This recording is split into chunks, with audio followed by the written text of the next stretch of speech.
If you're spending money on ads each month for your gym and only signing up 5 or 6 new members, your first instinct is to probably blame the ads.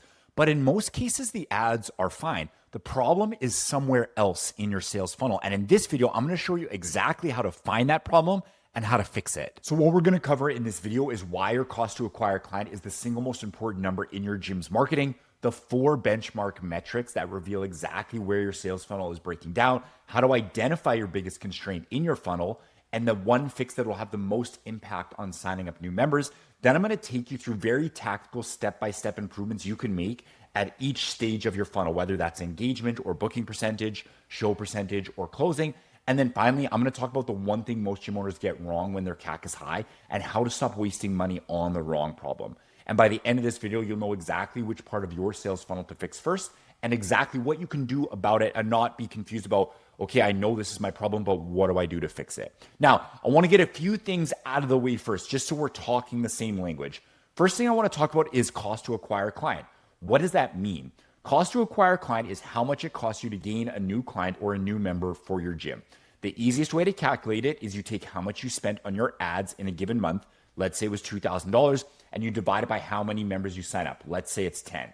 That would give you a CAC of $200. Now, what are CAC ranges? What should your CAC be in? So this is how you can use your CAC to determine, is it good or is it not good?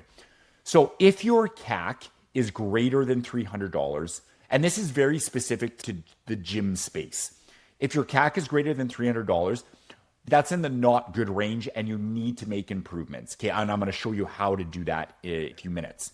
If your CAC is $200 to $300, I would say that falls in an acceptable range. It's okay, but we can definitely make some adjustments to bring that down. Now, if your CAC is $200 or lower, that's good. It means your funnel is working well. And what you should be doing is now spend more money on your ads because your funnel works well to get new members. So spend more money because that will give you new members on the back end. And if you're less than 150, that's just extremely good.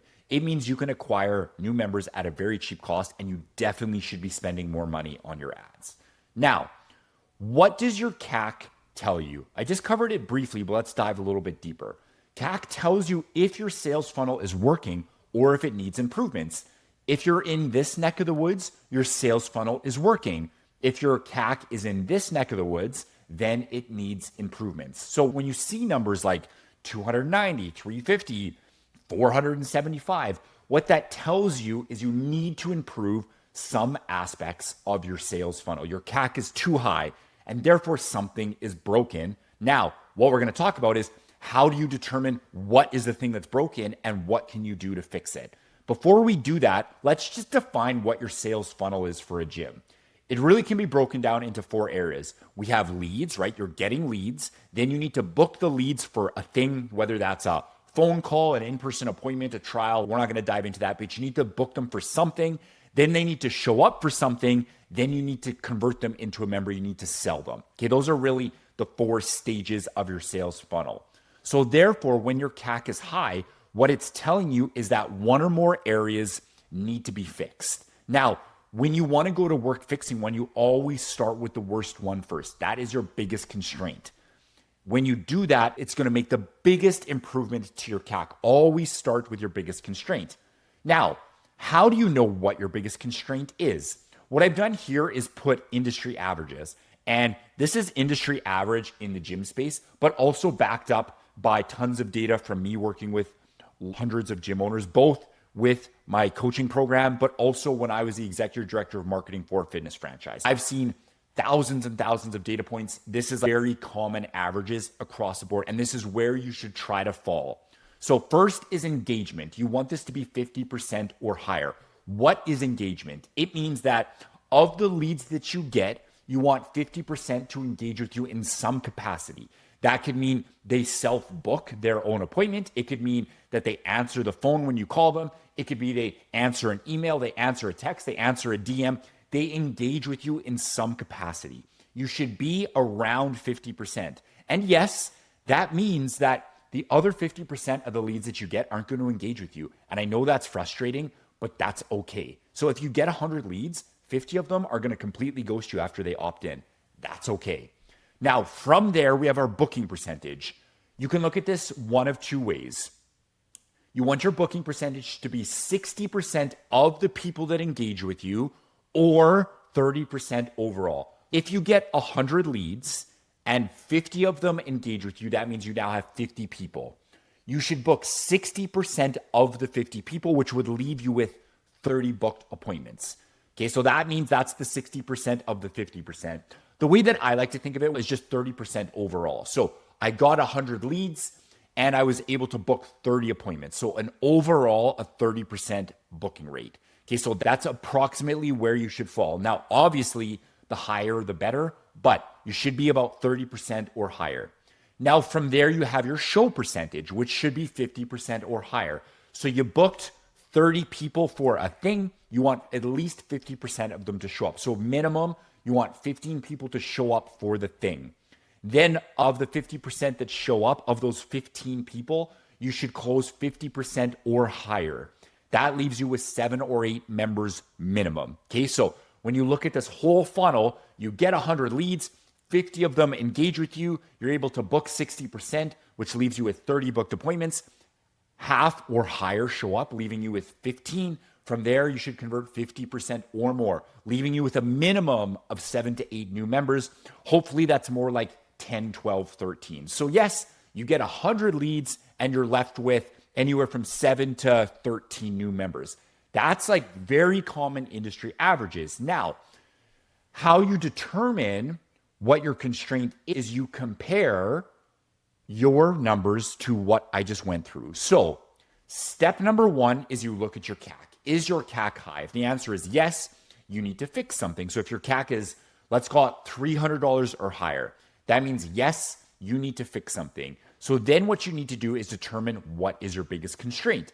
You compare your metrics to these numbers. You know your booking percentage should be 30% overall. What's yours? If it's 30%, 40%, awesome. That's not a problem. If it's 10, that's a problem. Maybe your show percentage is off. Maybe you're able to book 30%, but only 5 people show up. So your booking percentage in that circumstance, I believe, would be maybe 20%. That's too low. You need to make an improvement. Or maybe you're able to book, people show up, and you suck at sales and you just can't convert people into members. That's how you determine what your biggest constraint is. So look at your percentages and compare it to these ones right here. And if they're off, that's going to tell you what your biggest constraint is. Now, I'm going to show you the example of why solving your biggest constraint is the most important thing first. Let's take an example and say you have 100 leads, but you only book 10 of them. So your overall booking percentage is 10%, and this should be 30%. If you improved this and got this up to the average of 30%, and everything else stayed exactly the same, that means you would sign up 3 times as many new members for your gym, which is massive. So just by going from 10% to 30%, you would sign up 3 times as many new members. So once you know what your biggest constraint is, then you're going to go to work fixing it. So how do you fix each constraint? That's what we're going to walk through next. Now, there's 4 main areas to improve. You might need to improve your engagement percentage. You might need to improve your booking percentage, your show percentage, or your closing. Those are really the 4 main areas. Now, I'm going to address the elephant in the room and we're going to talk about it, but then we're going to get very tactical. The easy thing to say when any of these are off is our leads suck. We need better leads. That is what every gym owner defaults to. I think that's what everyone in the business world defaults to. And on one hand, it is true. And I'm going to talk about how do you get better leads. Because leads is a spectrum. It's not good or bad. It's how good are they or how bad are they. But there's also other things we can do rather than just default to saying we need better leads. So what we're going to do next is I am going to walk through how to improve lead quality. But then what we're going to do is after that, we're going to walk through very tactical things that you can do, that you can test with the expectation of improving your constraints. So I want to get very tactical. So we're going to talk about what can you do if you wanted to get better leads. But then after that, we're going to make the assumption that your lead quality is fine. But then how do you fix your funnel? We're not going to cover in this video your offer itself, because that could have a big impact on your sales funnel. You might fix all of the things doing what we're going to cover in this video, and it might not make a big improvement to your CAC because maybe your offer is weak or it's very poor. And so I'm not going to cover that in this video. That's like a whole nother deep dive. But just That's a bit of a side note where you could do all these things and it doesn't make too much of a difference. And that would mean your offer is wrong. So let's get the elephant out of the room and talk about better leads. Let's get this out of the way first. This is the one thing that most gym owners get wrong because it's so easy to default to, I just need better leads. You might be spending money on your ads and you're not getting new members, and everybody says, I need better leads. That might be true, but it also might not be true. And so that's why I said it can be a bit of a cop-out to say that, but it can also be a very reasonable thing to say. So let's talk about how you would fix that. First, let's define what is a better lead. Let's start with what is a lead. I would define that as someone who you can contact. That could be through a text message, a phone call, an email, a DM. You can just contact them in some way, and they have at least 1% interest in your thing. Nobody opts in unless it was just a genuine mistake, which rarely happens, but it does happen. But they have at least some interest in your thing. They wouldn't opt in if they, let's take a fitness example. Someone wouldn't opt in for your thing if they didn't, at some level in their core, want to improve their fitness. Whether that's lose weight, get stronger, look better, doesn't matter what it is. They have some interest in it. So that's what I would define as a lead. Now, what would I define as a better lead? It would be someone who you can contact, but they have higher interest in your thing. So they're more serious. So how do you go from just getting a lead to getting a better lead? You add friction in the opt-in process. By adding friction, what that does is it eliminates the leads who are not serious because it now takes effort to opt in. What I have found is the two best ways to add friction are to do one of these things. Either add qualifying questions to your instant form on your meta ads, or send someone to a landing page instead of using a lead form or an instant form. So what most people do is they use what I call a basic lead form. And that's when you run your lead form or your instant form. It's when you run an ad on Facebook and it goes to their native form within Facebook, and they just put name, email, phone number, and they opt in. That's a basic lead form. For some people, that works. It works totally fine. You can use a basic lead form. It works. You get good enough leads that you get members on the back end. For some people, it doesn't. And so therefore, if you add questions, you could add 3 to 5 qualifying questions before they get the chance to opt in.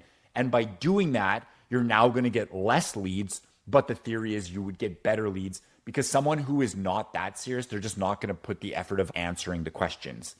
Similarly, if you use a landing page, it adds friction because now someone goes from the ad, they go over to the landing page, they have to read what you have on the page, and then they have to opt in. So again, it takes more effort. If you're not that serious, you're not going to go through the effort and time of doing that. So by doing that, it is going to naturally produce better quality leads. Now, if you do this to try to get better leads, you need to see if your CAC improves.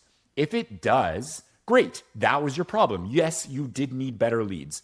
But if it doesn't, then the quality of your leads was never the issue. And it's something else, which now we're going to dive into. So from this point forward in the video, I'm going to assume that lead quality is not an issue. We've already addressed that. We're going to assume that you get good enough leads. So now what we're going to get is very tactical on how you can improve some of these other constraints: your engagement, your booking, your showing, and your closing. Let's start with engagement. So what can you do if leads are just not engaging with you? There's really two big fixes. One is your speed to lead. When you do get someone opt in, how fast are you getting to that lead? Whether it's a DM, a text message, phone call, doesn't matter what it is. But the faster you can get to them, the higher the chance of them engaging with you. And unfortunately for gym owners, I've seen people leave this for days or forever, and they actually just never get to it. And because they're in the other aspects of their business and they themselves as the owner, or they don't have someone on their team dedicated towards doing this. And it is arguably one of the most important things in the whole funnel process.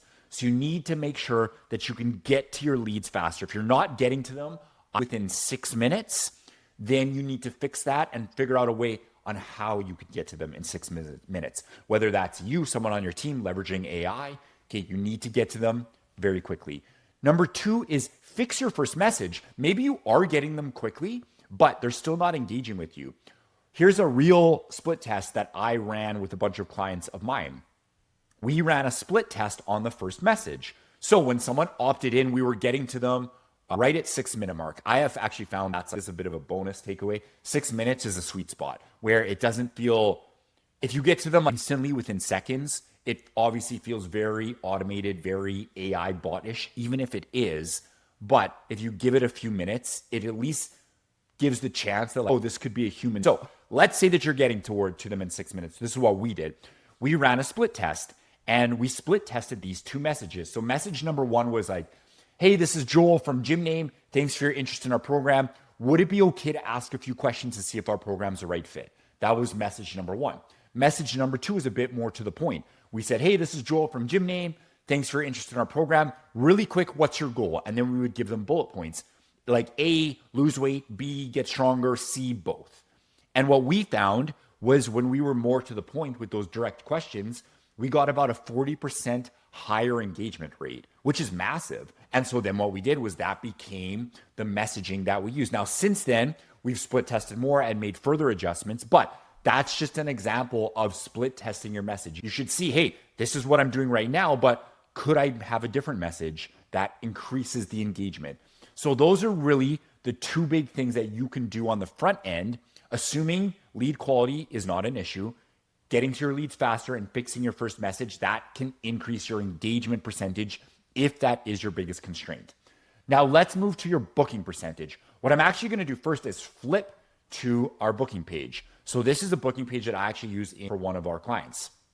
And I'm going to go through some of the elements on this page. It's simple, but I'm going to go through a few things on why it's very effective.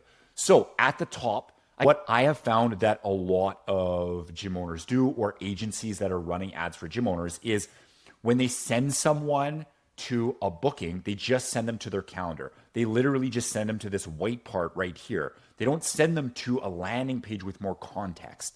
Now, what I'm going to show you is how do you structure that landing page to increase your booking percentage. Don't just send them to a calendar. So I'm going to show you a few elements. So at the top, we have the logo. This just creates authority and credibility. We have the address, which does the same.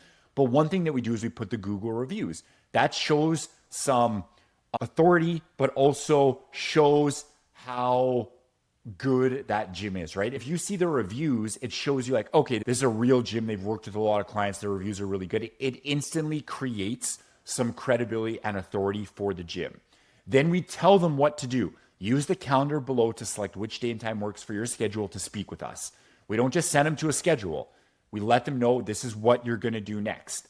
Below that, what we do is we put on the person who's going to have the phone call. This adds a very personal touch. So rather than the lead just opting in and booking a call with they don't really know and so might be apprehensive, we're saying like, hey, I'm Lindsay. I'm going to be the one talking with you. This is my story. Can't wait to chat with you, etc. And so by putting these elements, you can see this booking page is very simple, but these small elements have a massive difference.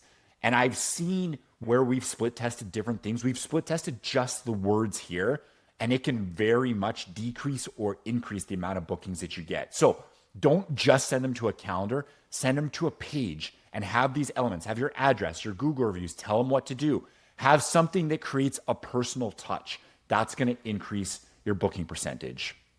Now let's flip back and go to a few other things that I have found that I want to share with you. We've split tested videos on the booking page. So for example, up here at the top, we'd have a video of the owner sharing their story, etc. I found that those don't perform as well, which I've always been very surprised. That's the thing about marketing. A lot of marketing is just testing things and seeing what works. And a lot of times I have an idea that I think might work and we test it and it surprises me. And I'm like, oh shoot, that didn't work near as good as I found. I have found videos usually perform worse. That's just been my experience. With your booking percentage, a certain amount of leads will self-book. So when someone opts in and they go to this page, you want ideally about 30% of the people to self-book. But from there, that means 70% of the leads that you get didn't self-book and they need following up with. So what can you do to follow up to increase your booking percentage? Follow up hard for the first 5 days. This is where most gym owners drop the ball. A lot of gym owners, they just don't have a follow-up process. They don't get to their leads.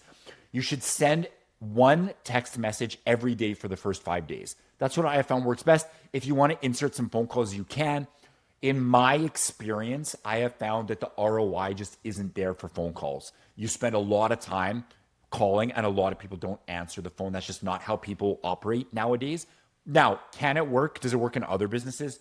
100%, but that's just been my experience. So we like to leverage text messages or DMs. So message every day for the first 5 days. From there, reach out once every 90 days. So these are the ways that you can improve your booking percentage. I'm not going to dive into the exact messages to send every day. That can maybe be a topic for another video, but this is just the framework. Make sure at the bare minimum, you're at least doing this. And the last thing is leverage AI.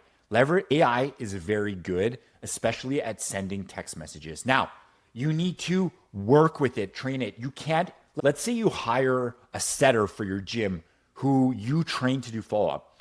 Are you going to hire someone and say, all right, start following up with this leads, and then they crush it? No, you probably have a process. You train them, you work with them, you show them, you give them feedback. They get better over 30, 60, 90 days. AI is no different. Okay, you need to build a framework. You need to build prompts and workflows, then release it. Then you need to see how is it handling all these messages. You need to make improvements. Okay, so I've seen a lot of gym owners where they use AI, but they don't like the initial messages. So they just say, oh, this doesn't work. It sucks. I'm going to not use it. It doesn't work. You would never do that with a human. I would recommend not doing it with AI either. You just need to get better at training it and finding the use cases so that you can improve it. Okay. So those are the things to improve your booking percentage. Now, let's talk about improving your show percentage. Again, I'm going to go through a couple things here. Then I'm going to actually flip over to our confirmation landing page, which most gym owners don't even have. So your show percentage is a massive opportunity for gym owners. I think a lot of people, and I was very guilty of this back in my early days as a gym owner. I was like, oh, if I get leads and I get them to book, it's like job done. Then I know I'm going to make sales. Doesn't work that way. They still have to show up. And I find that most gym owners don't put enough effort into this area of their funnels. Now, I'm going to go through just some general tactics, and then I'm going to go through some uncommon ones that people don't usually think of. So what are some general tactics? After someone books a thing, you should send them a confirmation text immediately. So like they book a thing, it's like, hey Joel, appointment booked for tomorrow at 10 a.m. confirmation text. Then 24 hours before the appointment, send another text. And then 1 to 2 hours before the appointment, send another text. So they're basically getting 3 text messages immediately after booking, 24 hours before, and then 1 to 2 hours before. This is like a very common thing, but a lot of people just don't do it. And one thing to note, it's okay for these to feel automated and to be automated. Like we don't have to make these personal. It can be just like reminder, appointment tomorrow. That's okay. Now, this is where some of the uncommon tactics come in. Alongside doing this, send a separate personal message.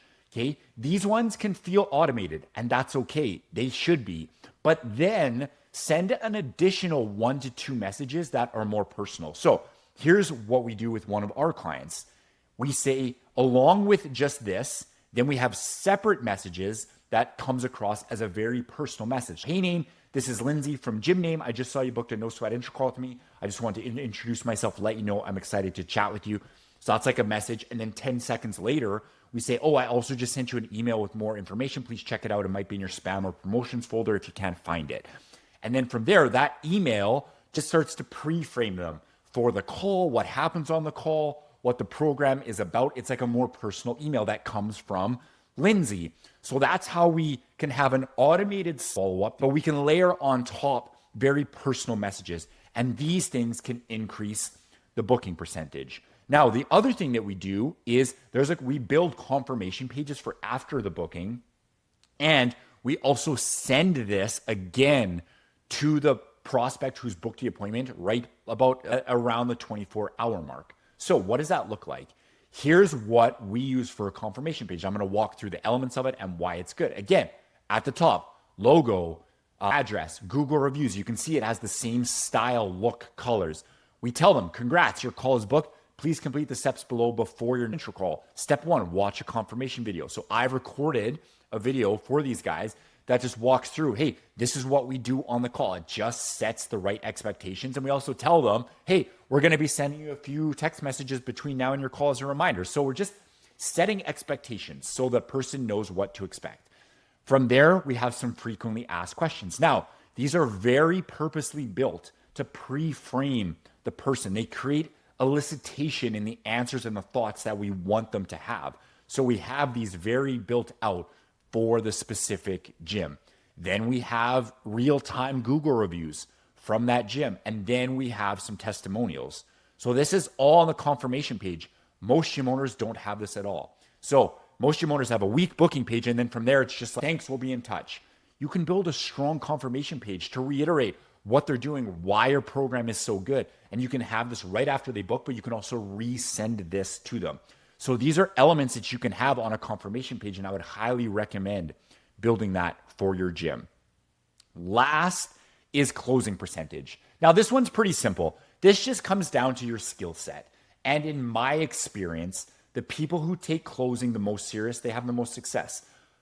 I know that seems really obvious, but I have found a lot of gym owners who try to find what I would call a workaround to selling. They don't like to sell. It makes them feel icky. They don't want to do it. So they just try to come up with these other ways of these group closes or sending emails. And I don't want to take away that sometimes works for some people. But on average, the way that I like to think through systems is the average, because most gyms are the average. That's literally the definition of it. And so you have to build systems that works for the average gym owner, not build systems that works for the top percent, not build systems that work for the bottom percent, what works for the average. And I have found that when most gym owners, they try to find these workarounds, in most circumstances, it doesn't work well. And so closing, you just have to get better at it. You have to do the reps. You have to take it seriously. You have to practice. You have to have a script or a framework that you follow. You have to get feedback on that, even if that's with yourself. If you're the owner, you should record your sales conversations, listen to them. Nowadays, you can record your sales conversations, throw it into AI, and ask it why you suck, and it'll tell you what you can do to get better. And so this is what needs to happen. There is no tactics. This one is just take it seriously and get better at it. And if you do that, you'll close more people. Now, if you're a gym owner doing at least $20,000 a month in revenue and you want to scale to $30,000, $40,000, $50,000, $60,000 months, click on the link in the description, book a call with me. I'm going to see if you're a good fit for our N5 growth system and if we can help you really scale.